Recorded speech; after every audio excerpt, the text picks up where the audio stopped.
Hello and welcome to today's video.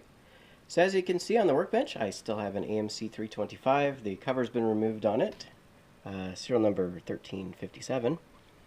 And in the last video, thought maybe we had a problem with the power stage or something with the encoder.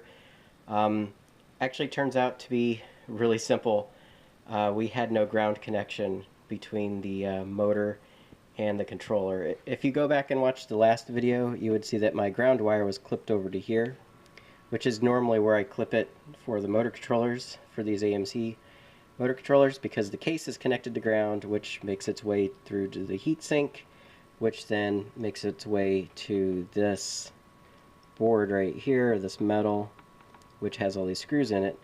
However, the case wasn't bolted in all the way, and actually this entire assembly is not bolted to anything either, so there's a bunch of screws that are missing. So with the cover on, I couldn't see that. So what essentially happened is we had no ground between the two systems. It was very intermittent. It was just kind of working on barely being touched. So I can show you. If I go ahead and plug my ground wire in here, so you can see it just goes over the case. Normally in a vehicle, you've got your motor bolted in and your controller's bolted in and you've got a ground. But in this case, my cable is a replacement cable and it's missing the ground, so there's no shield on it. So this is how I have to get that to work. But anyways, we'll go ahead and fire it up here and I'll show you that it works fine. So we're running off my encoder board, so you got the back of the motor open here. This is the encoder board that was sent in for repair, and then that's the one that comes with my motor, my known good one. We'll go ahead and give it some throttle here and you can see nice and smooth. Regen to a stop.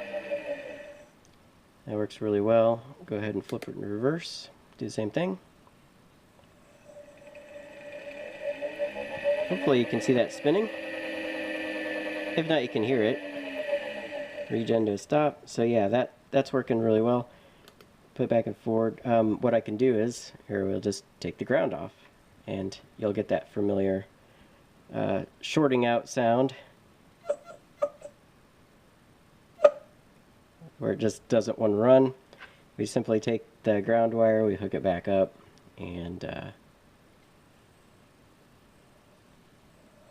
nice and happy again. So yeah, that was all that was wrong, was the ground wire wasn't hooked up. Now, however, it does have other issues because, yeah, the other encoder board here that got shipped with it, it doesn't work. I can show you that. So I've been fiddling with it. I've got it exactly like my other one, and here, I don't know if you can see, but there's some LEDs on there. If I rotate this, you can see them. I don't know, you can kind of see them. They're here and then down there.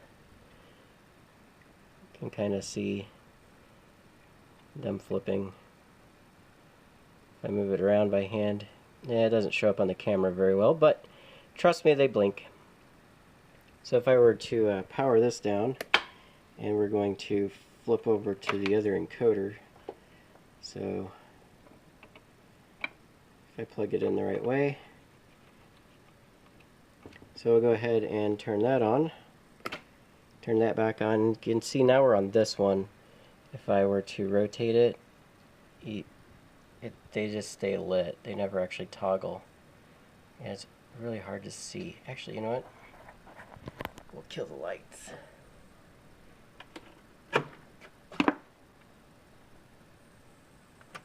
Can you see that now? Maybe? Wait, let me get my shadow right there. Okay, see, they just stay on. They don't pulse like the other one does. So there's something wrong with this encoder board. So I'm going to have to take that apart, do some troubleshooting on that, and figure out if we can't get it. This is what it does if I just go ahead and turn it on here. You get that classic where it just wants to spin. It won't spool up any faster. So it acts like it has no encoder signal, which it doesn't. The resistor down here is just bypassing the temperature sensor on the motor. That's what the two clip leads are there for. And that's it. So yeah, so anyways, nothing wrong with the drive. Drive looks like it's fine. And the only problem we have is with the encoder board. I did go ahead and fix the case here. So this had broke off, so I re-epoxied that back on to hold the battery management system that got shipped along with it. Also fixed the side here. I bashed it out with a hammer so that it's actually smooth and not caved in. It was caved in a good like 1/4 of an inch or so, and now it's actually pretty smooth. And of course I got to put all the hardware back in. Oh, this was missing. This is the connector that goes for the glands, cable glands that goes for the fan assembly cable, and that was missing, so I took one off of another motor controller. But other than that, I think we'll be able to get this puppy back up and running. I might have to order some parts depending on what's wrong with this. And wow, my phone really doesn't like low light situations. It looks really bright on the phone, but it's actually pretty dim. But you can see it's causing it to stutter. But anyways, yeah, thanks for watching. Bye.